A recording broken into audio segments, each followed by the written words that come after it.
What is going on, you lovely ladies and gentlemen of the world? I am here to talk about Accent Core plus R. Guilty Gear XX Accent Core plus R. God, anime fighting game. I've been saying this. Every single time we get like 3 games deep into a fighting game, the titles are just absurd. It's just weird. Like, it's too much. Anywho, recently, Frosty Faustines had a tournament. I hope that they'll post on YouTube soon so that I can look at it, because I missed a cliff match, apparently, in top 8. But anyway, so I watched it, and it made me think. I'm going to talk a little bit about Guilty Gear Strive, too. But I promise I'm not going to just sit here and shit-talk it the entire time. But so some of you may remember when we did the, both when I went to Arc Revo and for the open beta, they both, or not the open beta, for the closed beta, they offered an option to put in who would you like to see in the game, right? And so my answer both times were Zappa, Testament, Chip. No, Chip was already announced. I didn't have to put down Chip. Chip is just somebody that I definitely want to see. Who was my other one? It was definitely, Biken, but there was another one. I know for a fact there was another one that I put down, and I cannot for the life of me remember who it is, and that's terrible of me. Anyway, who cares? Point being, after having watched this tournament, I mean, just honestly, any high-level Accent Core footage that you see is going to feature some really good Testaments and some really good Zappas. And I get what y'all are saying now about, one of you guys responded when I talked about how once you get Crab, it's just an instant win, and you were like, no, homeboy. The real win is the sword and the dog. I see you now. Oh boy, do I see you now. The sword is so, legitimately, the sword turns Zappa into a broken Murakumo unit. I genuinely, as a Tager player, I mean, honestly, as a Tager player and as an Azrael player, I've had my struggles with Murakumo units, plenty of them. Thank God that Mu has always been the least played Murakumo unit, because good lord, she bodies Tager so much harder than Lambda or Nu. But I've had my fair share of struggles. Same thing with Azrael. They are nothing in comparison to the type of, that is legitimately what feels like to me the easiest comparison to make, is that Zappa with sword basically turns him into a Murakumo unit on steroids. And then Zappa with dog turns him into a puppet character on steroids. What the hell were they actually thinking when they designed that character? That dude is bonkers. And so, the same thing with Testament. Seeing a high-level Testament player is just ridiculous. The amount of space they control, the damage he outputs, all of his mix-up options, they're just insane. And so, after seeing that, I gotta go back and retroactively change my answers that Arc System Works could not care less about in the first place. I don't want to see Testament or Zappa get absolutely butchered, right? I want them to retain their legacy of just broken, bullshit, rage-inducing monsters that they are. Leave them there. I would change my answer, honestly, ironically enough, answer would be a character that I think I would like to see, and Cliff. Because I shouldn't really say I would like to see them. Cliff and Answer, though, because both of them, I feel you can basically make a one-to-one transfer of their kits from their respective games into Strive and still meet the boring-ass requirements that Daisuke has for gameplay in Strive, right? The only thing that I think you would have to change, number one, you have to make sure that Cliff doesn't retain his 100% combos. He can only have 70% 3-hit combos. That's all that's allowed in Strive. You can't have 100%. That'd be too broken. And then you would have to remove Answer's movement, his cards, because having good movement and good mix-up is just not allowed in this game. Sorry, that's a bit over the top. But still, my point stands. You can basically look at them and say, yeah, they would fit in with the design of this game and how Daisuke wants characters to play. They would be perfect. You wouldn't have to alter that much about them. Whereas characters like Biken, like Zappa, like Testament, you cannot keep their kits intact in what Strive is meant to be. And so I no longer want to see those characters. Even if I was hyper invested in this game and I was really wanting to play it, going to grind it, I still wouldn't want to see Testament and Zappa in the game because they would undoubtedly no longer really be Testament or Zappa. I think that's like if you look at the characters that are still in the game, it kind of really confuses me why Slayer isn't part of the game because he's perfect for the same reasons that I just mentioned. Oh, Slayer was the other one. God damn it. Slayer's perfect for the same reasons, all the aforementioned reasons. I kind of wonder if Slayer not being in the game is going to have some kind of story-related reasons, like how Robokai was kind of just all fucked up in Ixard's story, right? What if Slayer kind of has, what's the dude's, is it, I'm not even going to try to remember it, I can't remember his name, but the new, like, samurai vampire dude, I wonder if he might be a reason why Slayer isn't part of the game yet. Story-based. But obviously, you know, y'all are just gonna have to wait to find that out by playing the story. Does the game have story by default? Now that I think about it, I can't remember if that was part, because I didn't watch, because one of the problems with trying to ignore Strive and dedicating myself to that is that obviously a lot of my social media stuff, a lot of stuff, both YouTube, Twitch, etc., that's all attached to the FGC. And obviously, they're all going to be talking about Strive. They're going to be doing their own stuff regarding Strive. They're going to be tweeting about it. They're going to be releasing YouTube videos about it. And so it's impossible for me to just not know anything, right? But so I saw Arc System Works posted that here are the modes that are going to be available in Guilty Gear Strive on launch, which let's criticize that in a minute. And so I just didn't watch it. I just hit it and moved on with my day. But I saw people talking about it because people were saying, like, why did we rip on Street Fighter V so hard on being so bare bones early, and there's not really all that much commentary surrounding Strive being just as bare bones, right? And for me, Strive even has less of an excuse to allow that, because Street Fighter historically, at least to my knowledge, has never really had any big side single player content, right? They've just maintained the whole, we have time attack, we have survival, we have whatever, right? Like just the bare minimum in terms of the single player experience. But Arc System Works games up until recently, because I don't think BB Tag had anything particularly stand out for single player either, right? And then Dragon Ball Fighters, I don't believe had anything either. And Central Fiction, obviously as we all know, replaced the infinitely better Unlimited Mars mode with Speed Star, which was just pure garbage. But so Guilty Gear in the past, it had MOM mode, it had like those challenge fights that you could fight the golden characters. It had interesting additional single player content that you could potentially play, whether or not it was actually enjoyable. Oh, Abyss was the other thing that, I mean, BlazBlue has maintained, which is good. But now Guilty Gear Strive doesn't have any of that. It genuinely does just have arcade, time attack. Does it even have time attack? I think it only has survival. I don't know. I can't remember because again I wasn't paying incredibly close attention.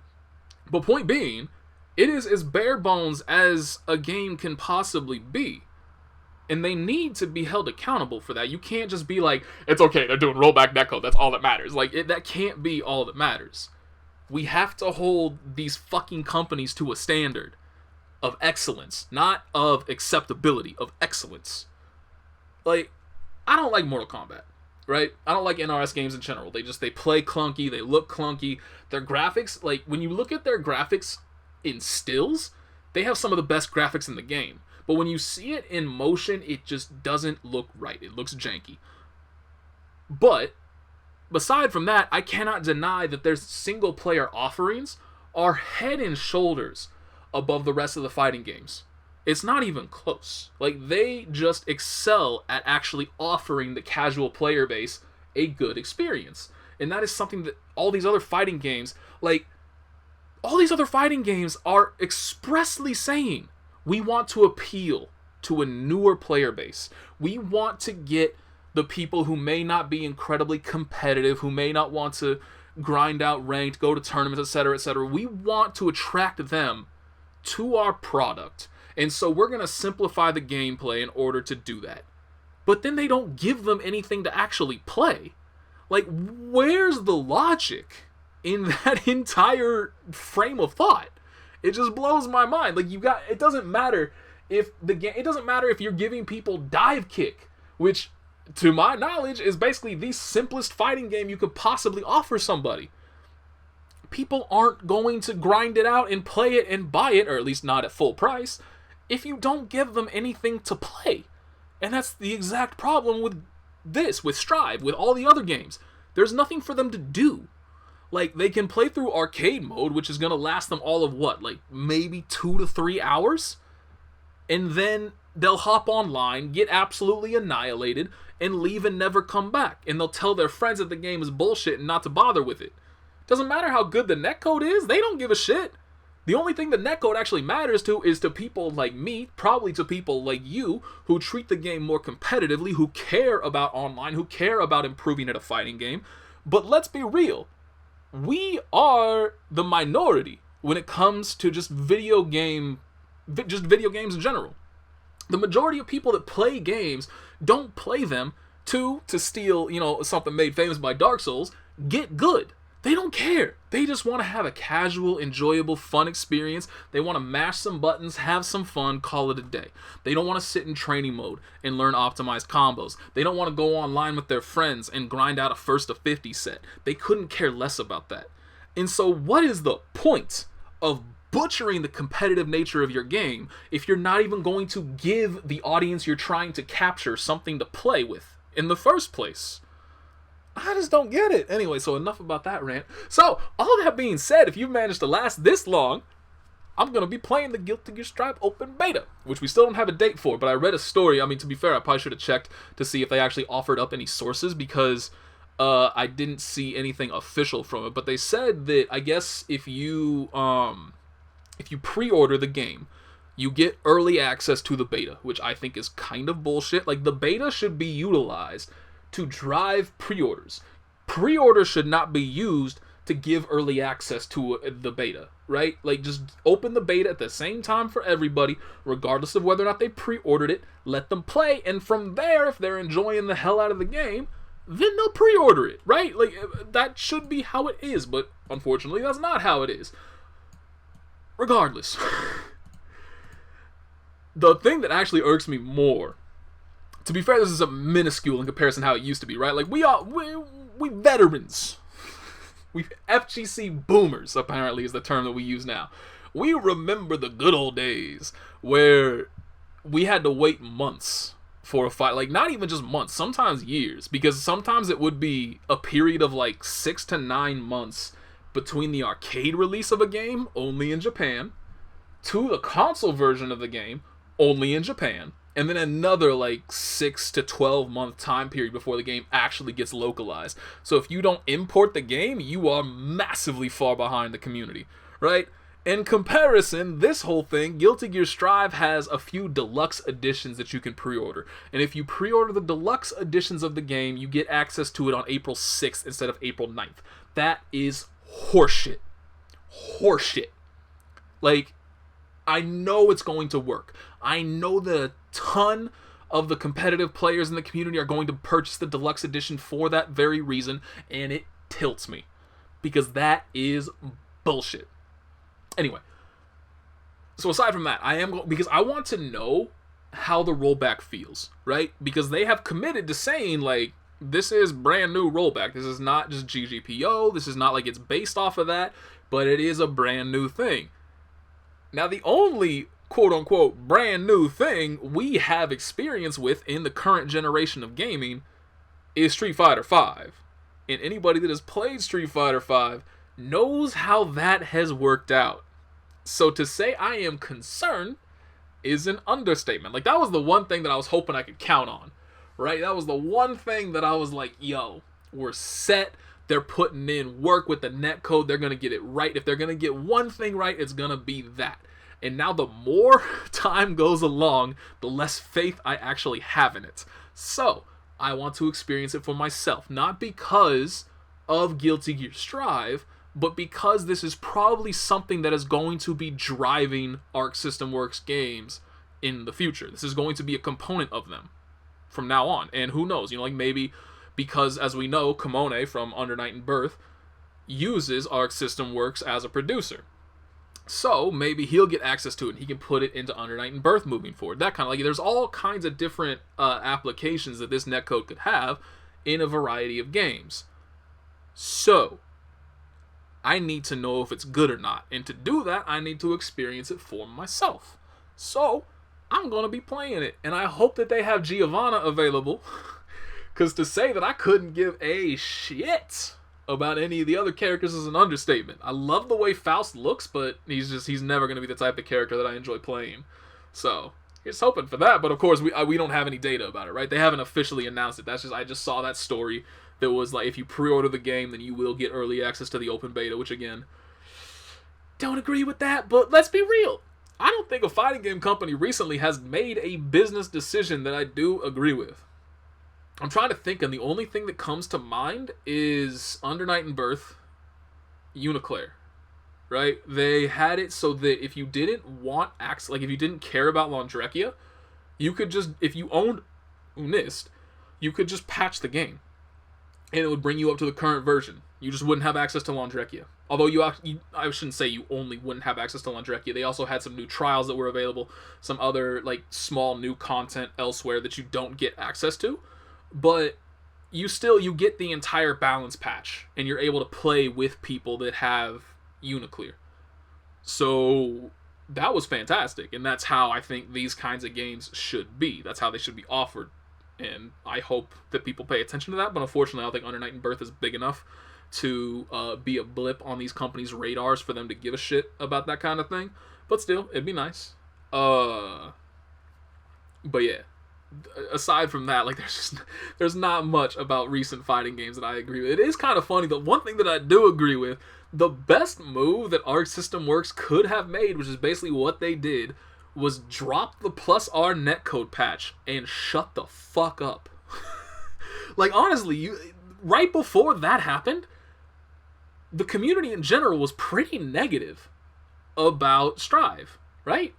And now most people are just like, yo, accent core, this is mad fun. I'm having so much fun. This is fantastic. Like, everybody just kind of stopped being negative about Strive.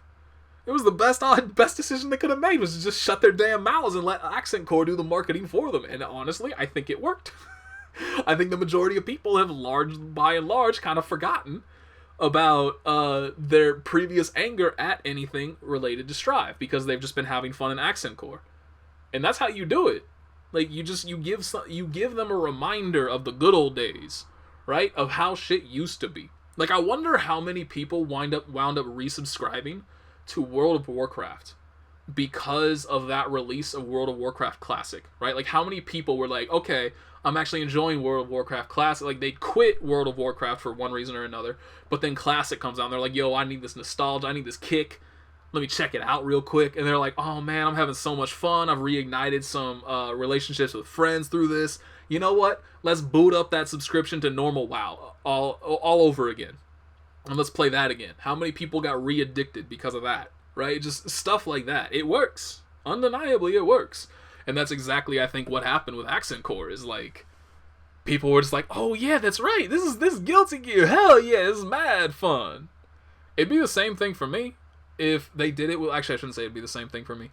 Maybe they might catch me? Nah. Because I was going to say, like, King of Fighters 13. I haven't been too hot on King of Fighters recently. Just hasn't been my jam. But if they re-released King of Fighters 13 with a rollback, and I was able to play that for, I mean, even just a month, if I was able to just grind that for a month, I'd be all in. I'd be looking forward to King of Fighters 15 so much more.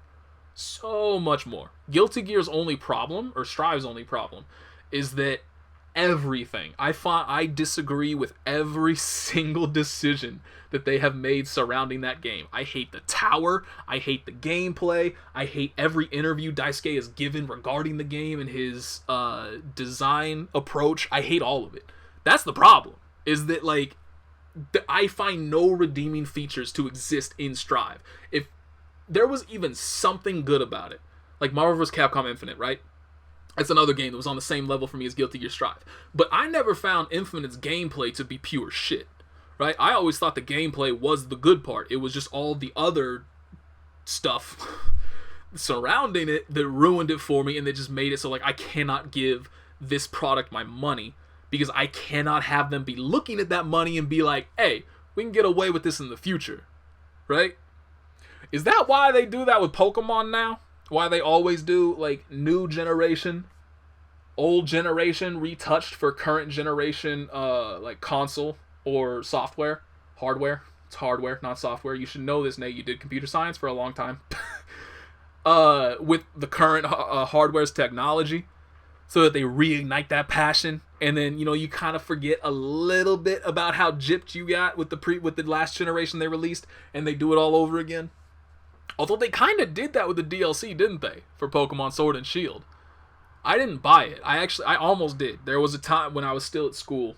There was one day that I was just so bored. I was just like, I didn't have any schoolwork to do. I didn't have anything to play. Nothing. Like, I was just sitting there.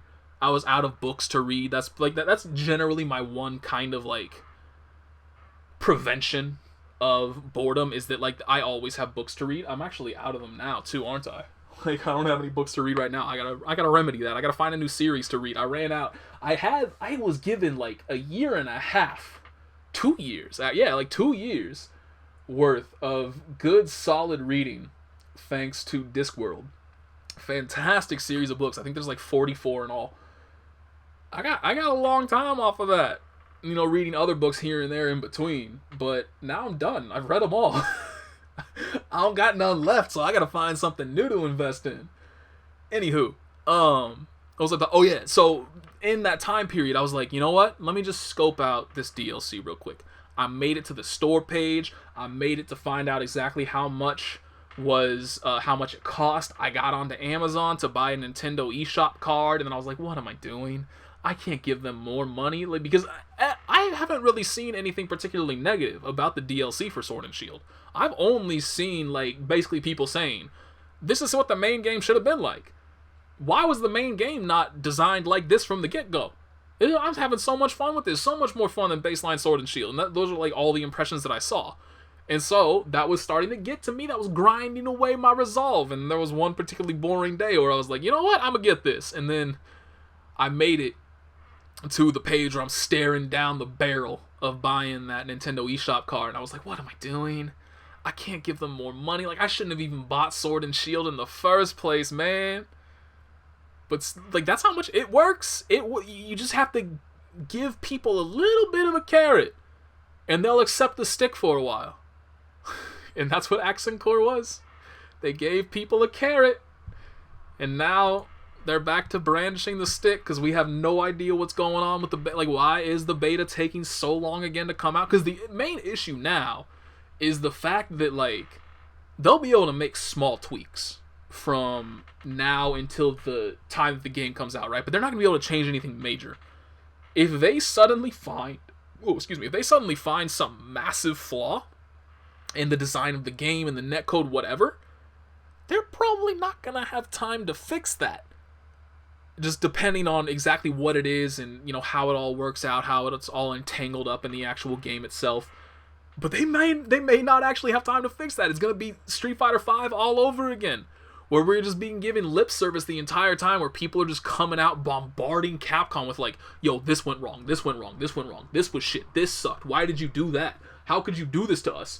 Why are the servers so bad? And Capcom the entire time is like, don't y'all worry about it. We got it all covered.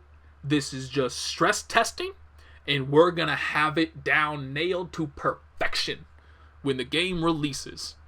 And then the game released, and every single issue that everybody was like, yo, you might want to check into this a little bit, that kind of needs fixing, still existed. And we're cutting it so close to the release of the game that I'm looking at that like, it's gonna happen again. Because they've been saying, apparently they've been saying, yo, our internal testing is super, has been amazing so far. Giving us great feelings, we know it's gonna work out, this is great. There is no amount of internal testing that can prepare you for a game's launch. It just can't. You're never going to have the same amount of people on a game's launch as you have at any other time, especially not for internal fucking testing. And so they have not stressed the netcode, the game itself, all of, the tower system, etc., etc. They have not had it put under pressure that is going to be put under for the beta. let alone the official release of the game. And so again, the fact that they're cutting it, so like, keep in mind, Street Fighter V ran like 4 or 5 beta periods for like a year leading up to the actual release of the game. And they still fucked up the release. And you can't be saying like, hey, don't worry about it, Arc System Works is just so much better. Y'all remember the release of Dragon Ball FighterZ?